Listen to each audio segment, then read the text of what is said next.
Durand, Michigan, homeless citizens. That's your. Okay. I'm going to give you a different subject today. It's something I mentioned a few months ago, because it's dealing with homeless. I come across this article in the other, not to be mentioned, other paper in the county, as is just out of respect for Tim. I won't say that it wasn't the Argus, it was the other one. But it was an article on homeless, and according to this, is the lady that runs it, the chair for the Homeless Coalition, they came down with a number of 421 people that were from Shiawassee that are homeless. There is over, they said 150 people a day that are trying to stay in shelters and things like that. So they're not the couch folks, they have no place to go. I've also read a lot online, and basically 1 out of every 7 homeless that are claimed are veterans. As is in saying, 421 is that's a pretty good sized number of veterans that are also homeless. And it's a shame that we don't have something set up. I understand Salvation Army has now opened their doors, and they've got a place for them to stay. But that's not that big a building, and there's no way they're going to have 100, 150 people in there every night. They just don't have the floor space. So we do need to do something as is to help. As you know, as I brought up the subject of a veteran village, for homeless folks. I'm still pursuing it. I'm still working on it. I'm still buying trailers and building supplies and such. Trying to do our part. That's all. I would like it is if you guys would consider finding some property that could be used, for a homeless village, whether it's veteran or not. Someplace where we can put up temporary emergency quarters that are insulated and heated, because face it, nobody wants to sleep in a car in this weather, or worse, in somebody's garden shed or something like that. It's just too darn cold and miserable out there. So if we can't get regular building, then let's create some smaller shelters that gets them out of the weather, gives them a little bit of heat, and help them. After all, they're our friends and our neighbors, family sometimes. We do need to address the problem. We got a lot of farmland around here. We ought to be able to find a couple of acres someplace to put something. Okay? Thank you. Thank you. Any other public comment at this time? All right, with that, we'll move on to our first presentation. It's actually not on the agenda right now. We're going to hear from Mike Beam from Beam & Beam, and he's going to be discussing our potential joining the litigation against the opioids and pharmaceutical companies. And once he presents, we'll open the floor to any kind of Q&A that we may have. And we'll go back and get a question asked now because we'll be visiting this a little later on the agenda. So, Thank you, Mr. Chair. If I can, I've got a deck that I can hand out to everyone real quick and answer some questions if anyone has them. On page 24, but the next 5 pages after that are Shiawassee County specific statistics. And that's something that's obviously important to see how it affects everyone here. And when I was here in December, I appreciated the opportunity to talk to everyone about this. A few things that we've done since then is we have started our litigation, and in a case like this, It's a federal claim, and people hear about class action cases, and this type of a claim is called multi-district litigation. It's like a cousin to class action. In a class action, everyone receives the same $3 check because we signed up for something and our Comcast bill wasn't correct or something like that. Here, it's different from class action because each county has its own damages, and they'll be separate from everyone else. And so you would not share in any relief with any other county. It would be Shiawassee's resolution alone. One of the questions that we've received quite a few times is with regard to the tobacco litigation. About 20 years ago, the state received a settlement in the tobacco litigation. The state then told us they were going to spend it, A, B, C, D, and then none of it was spent the way they told us it was going to be spent. This money would come to Shiawassee County itself. A few other things with regard to, like I explained in December, we had hoped that our team would be on the executive committee of the litigation and then also the steering committee of the litigation, which is very important to determine the way to go. And we are on both of those committees, on the executive committee of the litigation and the steering committee. It was assigned the case to Judge Polster in Cleveland, which is the Northern District of Ohio. That is also a good sign in this litigation. The complaint is right here. Not that you'd want to read through it or peruse it, but it's about 170 pages. And so this is what our complaint looks like. And as you can see in the caption, we've brought claims against not only the manufacturers, not only the distributors, but several of the retailers, the big box retailers, from CVS to Walgreens to Rite Aid and Costco. And so far, it is moving along quite well. Judge Polster has spoken to us at a pretrial. That's the judge who it is assigned to. And it was quite a surprise to me that usually judges, especially federal court judges, are somewhat staid. They don't talk a whole lot. They're pretty reserved. He said that he would like to see this case resolved by the end of this year. And if it's not resolved by the end of this year, that he wanted to try the first, what's called bellwether case in January of 19. And so it is moving along quite well so far.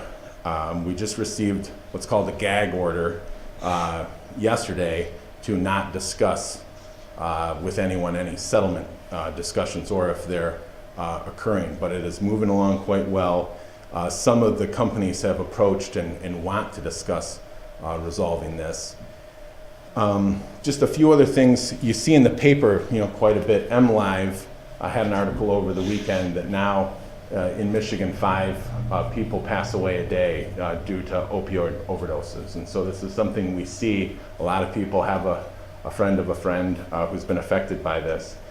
The numbers, just to make sense of them, in Michigan last year, twice as many people died from an opioid overdose than from a car accident. And so this is something that occurred. To put it in another perspective, this is like a 737 full of people crashing every day in the country. And so it's something you can only imagine what the federal government would be doing if a plane crashed every day, that they'd want to resolve it and solve it. One other statistic that sticks out to me is these drugs do exactly what they're supposed to do. They just didn't, the manufacturers never told anyone how effective they are, and they hid from us how addictive they are.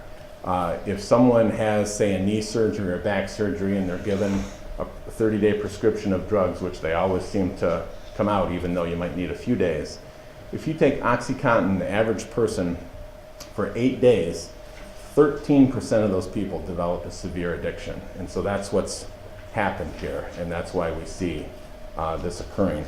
As you can see, specific to Shiawassee County with regard to, I think it's on page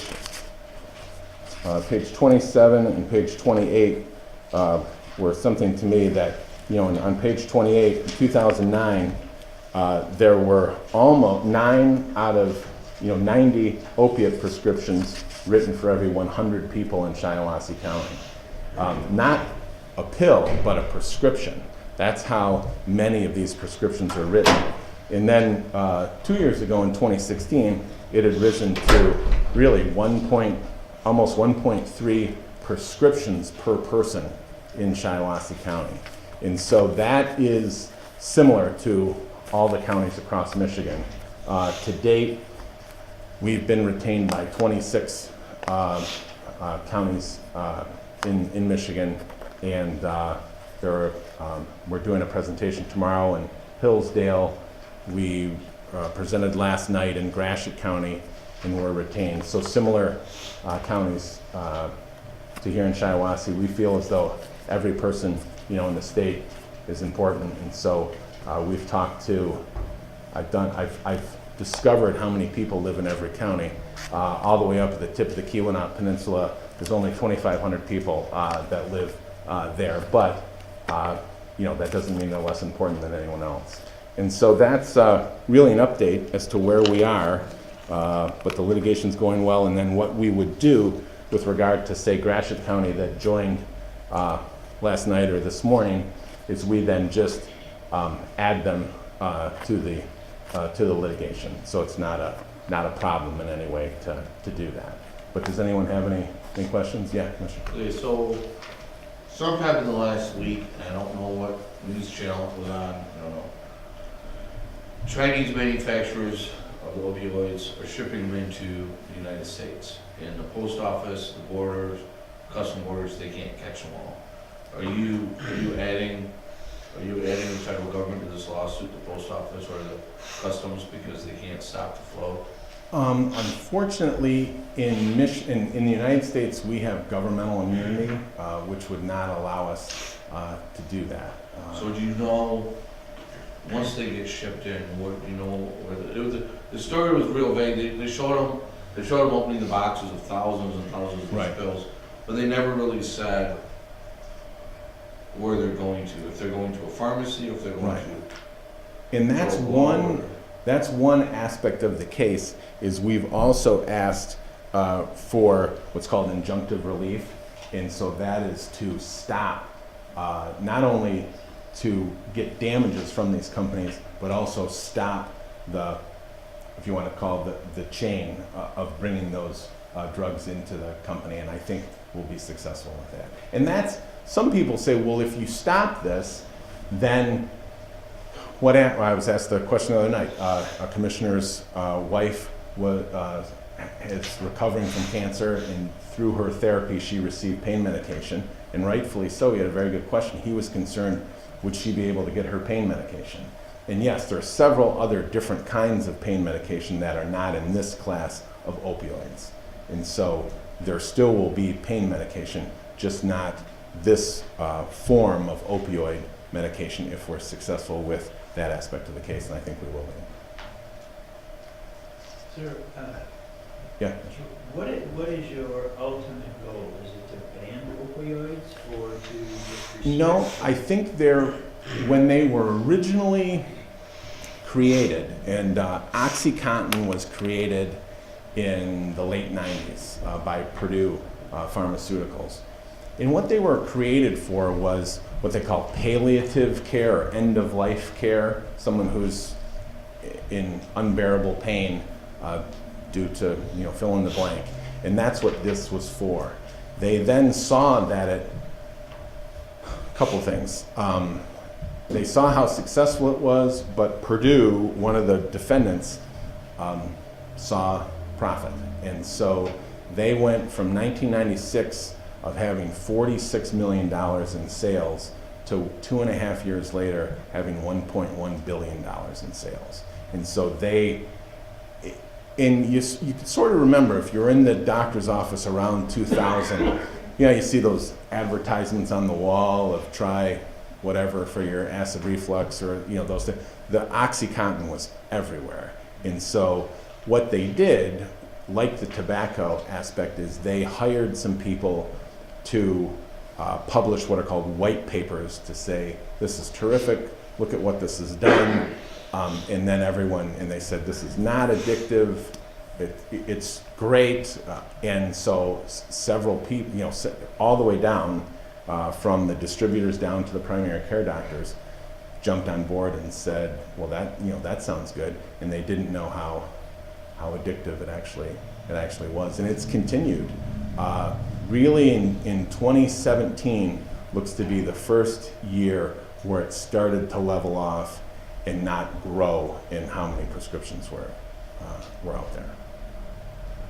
So is your Oh. goal is to Stop. educate? Yeah, educate.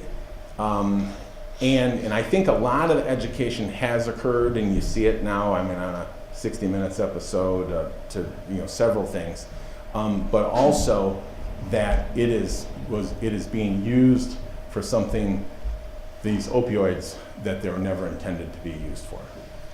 And so that's where the injunctive relief would come in. And then with regard to people say, well, what do we do with these damages, with the payment that would come in to the county? You as the board would have that authority, but the things that many counties have been involved with, they've had to institute a drug court, for example, and their administrative cost to that.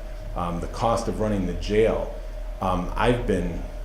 I guess I'm not surprised anymore, but there have been some counties up north where 75% of the jail population has medication due to their addiction. And so that costs the county having to house those inmates and deal with that. Other examples, in 3 of the counties we've talked to, it's come up that the medical examiner who does the autopsies wants to renegotiate their contract because they have several more autopsies they are now having to do as compared to the past with regard to overdose deaths. And so those are some examples. Every EMT, every deputy's vehicle now has Narcan on board. So if we're deputies, we go out to the scene, someone's having an overdose, we give them Narcan to try and curb the overdose and really save their life. A dose of Narcan is about $800 a pop right now. And so you can just add it up. We were in Benzie County, and one of the commissioners owned a tool and die shop, and he said that he has 4 openings right now, but he cannot get anyone to pass a drug test to work in his tool and die shop right now. And so lost productivity is another example of what it's done to several counties. Mr. Cascarilla? A couple questions Sure. related to the costs, and because this is a multi-district and not a class action suit, at some point will you be looking for the county, Shiawassee County, to compile costs that you will then make part of? Yes, that's a very good question. What we've done, and we will start to model the damages, and what we mean by that is that almost every county will have shared issues. Biggest issue. Yeah, if it's similar things like a drug court, and we'll start to be able to get, but what we are doing with every county is that we will come and meet with people in the county, be it in the administrator's office or people, the sheriff, someone along those lines, and help explain. That's one of the things we've been working on right now for every county to really tabulate all the damages. And so we would be, with every single county, very involved with that. And then the second question is related to slide 30 on combining, Sure. consolidating the proceedings. So those are, all of the actions across the country then have been consolidated then Yes. and assigned to the Northern District? Yep, the Northern District of Ohio and Cleveland. So I'm curious, what is some of the criteria that this pre-judicial panel uses to assign that, and why you see that as a favorable venue, say, over another district? Good question. So the first thing the district, so we're in federal court, and so these judges are appointed by the president, and over they have lifetime appointments, And so they, politics doesn't really come into their judicial temperament. And what I mean by that is they don't have to run for re-election ever. And so they don't have to worry about what one part of the county might say if they, rule in one area. And so they become known with their rulings. And Judge Polster is the judge in the Northern District of Ohio who was assigned this case. He is interested in this area, which is important. They actually, the federal judges get together and they might say two things. Does anyone have any extra time on their docket? And so the one judge that says, you know what, I'm not so busy, I doubt a lot of them say they're not very busy, but they can sort of decipher the one that has a little extra time. That's one thing that goes into this. And are they interested in taking on the litigation? And he was. The one other district they were considering was the district just north of St. Louis, Missouri. And another thing is convenience comes into it a little bit. They're normally not on one coast or the other coast. They're somewhere in the middle, just for everyone to get there for So, convenience. just an option, I mean, this is massive, right? If you look at, 83 counties in Michigan alone, and then apply that across whatever Yes. counties. I mean, and presumably every county in the country is dealing with some crisis. In some states have gone about it differently.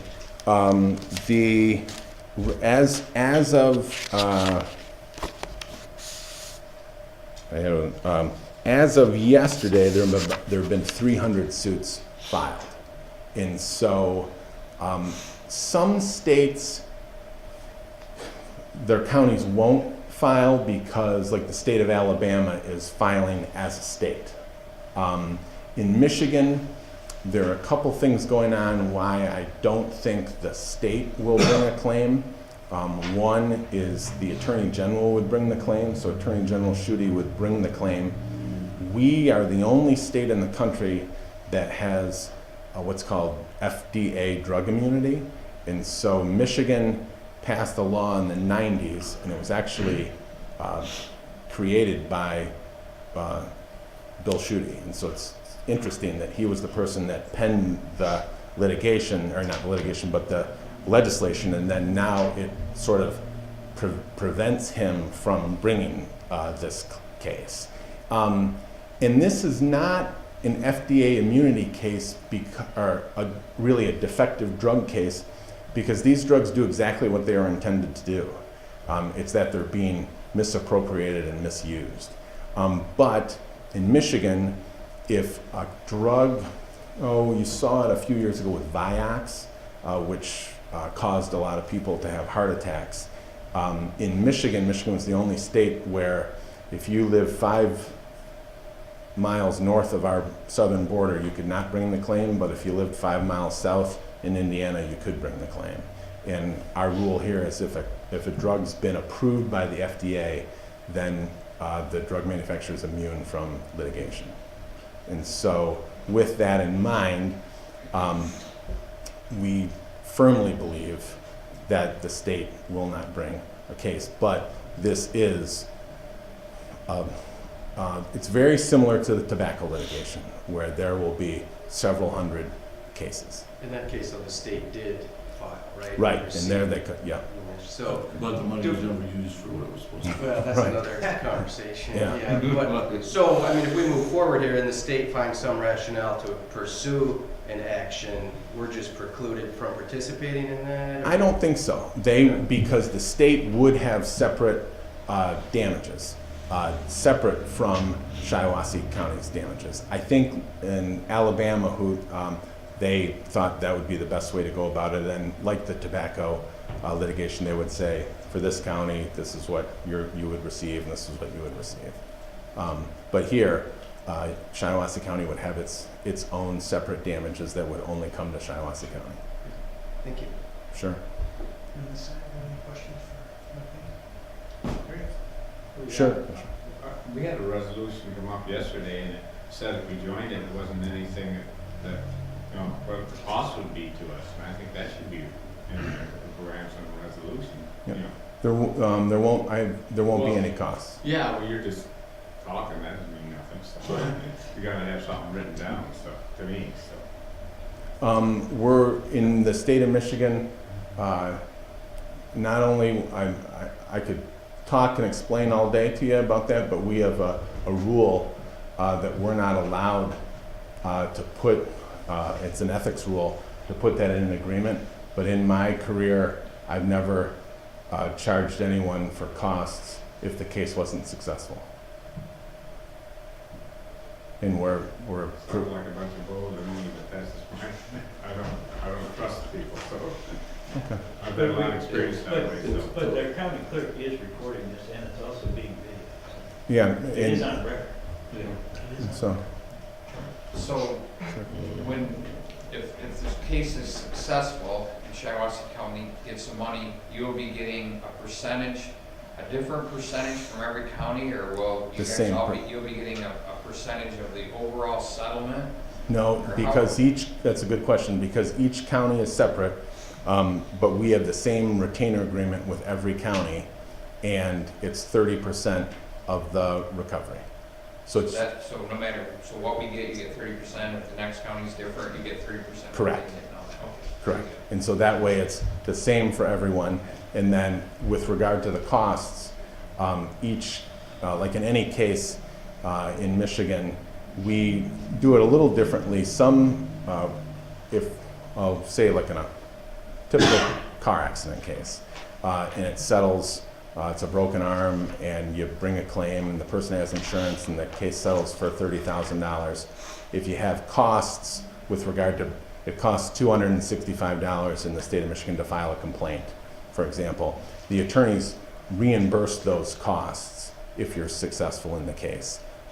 Then after we're reimbursed the costs, then the 30% contingent fee is then paid. Some people take the fee, then they take the costs. We don't think that's right, because that takes more money from the client. So, and there's no interest on the costs, but we advance all the costs, and then just at the end, they're reimbursed. I don't think, because there's power in numbers, because there's so many counties involved, I don't even see the costs as being large as compared to, because you're reinventing the wheel in several aspects, so I don't see the costs as being significant. So then any award that we would be given, obviously the whole idea of going after this money is we have damages. Right. Are our hands tied? Do we have to use our reward money, our award money for those damages, or can we just put it in our general fund and use it for whatever we want? I think that would be up to you, but I don't think anyone would come back and say, hey, you're not allowed to use that for that. Those would be Shiawassee County's damages to use as Shiawassee County sees fit. And I don't think you're implying that, right, Commissioner? It's just. No, I'm just saying, I mean, it gets a Exactly. little hard. Certainly, I would think that that's the route that we would want to go with Yeah. the money. Because if Right, things, but it gets, it's hard to, we can get our settlement money, we can help fund future we can fund some future stuff. Right. But it's hard for us to go back and try to fund stuff where we've already lost money or spent money on, in like as we an can always put it into our general fund, and then we can allocate that to Right. drug court or And whatever. as an example, if God forbid there was a tornado that knocked down a county building, you would be able to use the money, for that. I mean, that's something unforeseen, but There's no real restrictions right now, is what you're No. saying, on how to spend our. Correct. Okay, I guess what I'm saying that's is, a good question. So we know. maybe we're creative on how we spend it, whether we spend it on education or we spend it on drug court, or we spend it on some enforcement or whatever. exactly, and you would have that ability. And, so any other Any other questions? questions for Mr. McPhee? Mike, thank you. Oh, sure. Is there anything you've presented, because we do a lot of county commissions, are there any questions that you've been asked elsewhere that we haven't asked that we might want to know about? No, I've asked you about a million Yeah. questions. there's all, Commissioner's question about costs has come up quite a bit, and so we have dealt with that. What other questions? Yours are very representative of what everyone's asked. Several people, and some that I've brought up have been because of the questions that have been asked of us, like the one person asking about his wife's pain medication. That's one that's come up a few times. The other questions about are there restrictions on what you can do with the damages, that's come up. And so no, all the questions you've had are very representative. Thank you. Absolutely. Thank you, Mr. Mayor. Okay, thanks, Commissioner. And then, yeah, I've got, do you want me just to follow Yes, up with I do. you? Yep, let's follow up. Okay. Sounds great. And then anything else you need from me? I'm Do more you than happy. have the language? I do. So we compare and contrast what we have, make sure. And is there a retainer's contract, something you can leave with us today if we decide to retain you and me? I sure can. Perfect. And so, did you, this is the MAC, the Michigan Association of Counties Legislative Update. It was from a few weeks ago where they encouraged counties, so I've got a copy of that. This is a resolution regarding opioid litigation. Some other counties have wanted to have a resolution declaring the opioid epidemic a public nuisance. We've already done that, actually. Okay. That's done. All right, so I don't know if we need that one. And then that's a copy of the retainer. Okay? All right, thank you very much. Absolutely. I'll be in touch. All right. Move on to our second presentation. Madam Clerk, Kelly Wilson. Your review, I believe. Pardon me? Your review? Yes. Yeah. Can we take the minutes for you? No, Um, Mary. So I'm going to follow my notes because I have a lot of different numbers and I have two offices, and I just thank you for allowing me the time to kind of give you an update. 2017, as all of us know, has been a big transition, but we've had many successes and I'm pleased with our office, and so I want to share that. I'm going to start with the circuit court side. First and foremost, we process passports. So we were down about 40. In 2016, we had 138. In 2017, we had 98. But in the beginning of the year, some of the staff was not trained and or authorized to process passports, so they couldn't, and so there was only one person, and with transition and things that were happening, we kind of ceased because of the time that it takes. And then the camera broke on the other half of the year. So I'm foreseeing 2018, those numbers going right back up. On the civil filings, we were up by 33. In 2016, we had 882. In 2017, we had 915. Domestic, we were down by just 26, 531 to 505. In our criminal filings, we were down by 44, which is good, 257 to 213.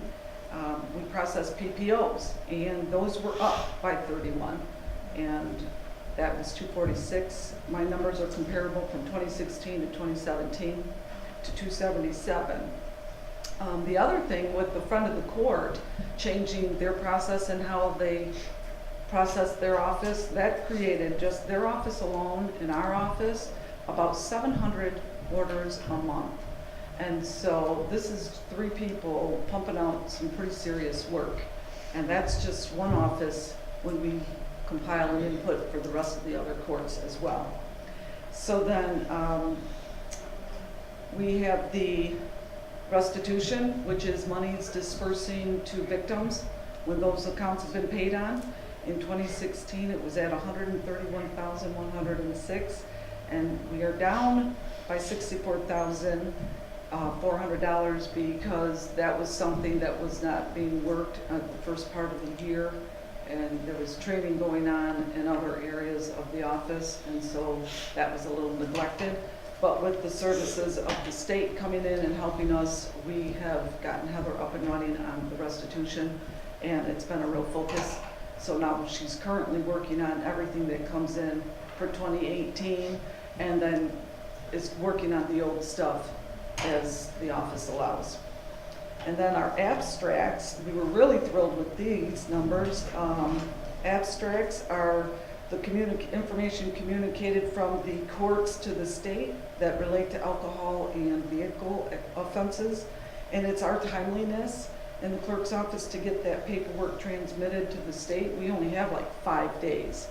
And so that number was at 64, but at the end of November, that number was up to 92. And so that is, the scale gave us a real good thumbs up for that, so we were pleased. And then the girls on that side do record searches for about 4 different companies on top of other individuals seeking to have cases searched, and those run over 100 a month. And those are very timely. We've designated one clerk alone just because you get into that process, you can do several at a time. So this is the circuit court side. They also process notaries, and we're going to begin charging for those January of 2018. I'm kind of following the lead of other counties that are taking on that responsibility. Banks aren't doing it so much anymore, and there's a lot of things that need to be notarized, so it's time consuming, and we're going to be charging. And then our copy fee has gone up just to $1 a page. So that is the circuit court side. Real pleased with how things are going. I would think that circuit court and the other courts, we've had built on the relationship and moved forward.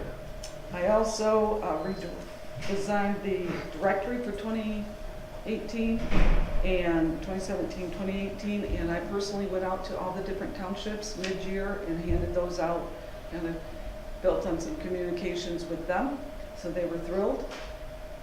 Some other highlights that we had, I'm going to move into the vital records side. The biggest thing that I am working on probably is the elections. As all of us know, we lost that institutional knowledge, and it is a lot to learn.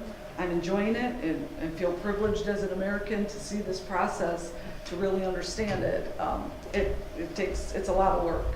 So earlier in the year, I hosted a vendor day for the vendors that were doing the equipment, as you know, and that worked out really well and included Livingston County.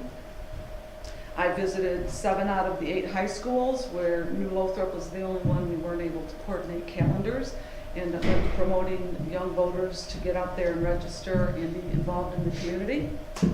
And in August, I orchestrated the new equipment pickup for all the locals that Perry Township held, and with a lot of help from Tim from maintenance, we were able to arrange a central location for all the old equipment to be picked up from the vendor.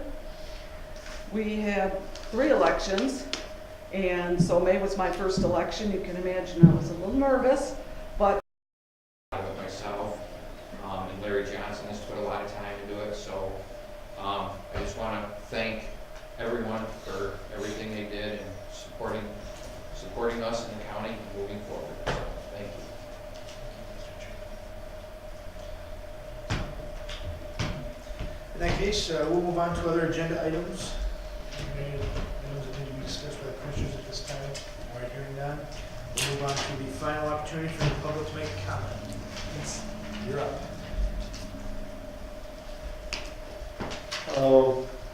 On the subject of the part-time coordinator, I agree with a lot of what you guys are saying. It needs to be an accountability. It needs to be clarified as to what the job duties are, and that it reports back to you. You guys are the bosses, and in the past we had a dispute with former administrators. Gary, Mr. Olshausen, and I has asked for accountability, and we would not let it drop over, I don't know, months at every meeting.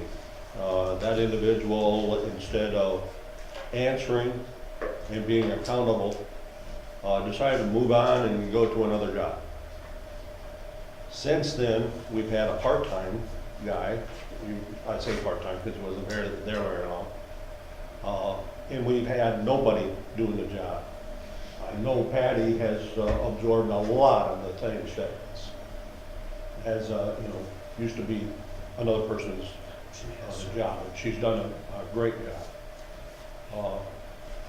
I suggested that if it's just they need office people, hire more people. If you want to hire someone as a grant writer, which is supposed to be a big part of the job for the administrator, then that's what you hire, a grant writer. But having somebody with a title and then not having a clear job description and accountability for that person is just asking for trouble, that's like we went through before. Let's learn from our mistakes and clarify. I'm sure that Commissioner Bartz has started with the old contract and job and everything from before. I think you need to dust it off and look real good to make sure it's very, very clear on who does what and is responsible. I'm not against having a part-time person in there doing that job, but they need to know what it is. And they answer to you guys. That's extremely important. Okay? Oh, and on the homeless thing, please remember is that every day you don't help and don't make arrangements, not working on something like this project, you got people sleeping in cars, under tarps, wherever. If you still that doesn't help you, and tonight, when you go home, don't have a hot meal. Sleep in the car. By tomorrow morning, I'm sure you're going to change your attitude. And know that you're going to, from now on, you're going to be sleeping in that damn car. A lot of people are doing that in our county. They need help and they need it as fast as we can get it. Anything at all is going to be better than, well, we'll put it off till next month to talk about it. Okay? So it is an extremely important thing. Thank you. Thank you, Mr. Schneider. Any other public comment this time? I just wanted to ask us a question. Sure. Have you been involved in any of the conversations about the potential home in Ovid and having part of that Not the one in Ovid, no. for veterans? No. And the reason being, I am involved with the one in Bancroft. right, I am working with the Habitat for Humanity in creating a veteran park, whatever. I just haven't gotten to that side of the county. I've had a lot of discussions with people, and I know we don't live homeless here in the middle of the county, but I know when you get out on the fringes, sometimes they're more underserved than what they are here in the county when it comes to homeless. And I don't know, we want to have a conversation so that accommodations are made for veterans over there, or that's taken into consideration. I don't know. I'm not involved in it. I don't know the whole status of the whole project. I know there's a lot of pros and cons about it, but it might be a possibility also. That's all. I know a lot of, as far as the veterans, there's a number of them. They're sleeping under tarps and homemade lean-tos and things like that around the county. They really are not comfortable with moving into a building, per se, anywhere. They like and prefer to be out more on their own. Which is fine, that's their life choice, is dealing with that. But I think that everybody has earned the right and the respect is to be treated well. As is in getting them a small one-room place that's heated and insulated, I don't think it's too much to ask, you know, for them. All right, well, ladies and gentlemen, thank you for an orderly meeting tonight, this evening, and with that, we will adjourn.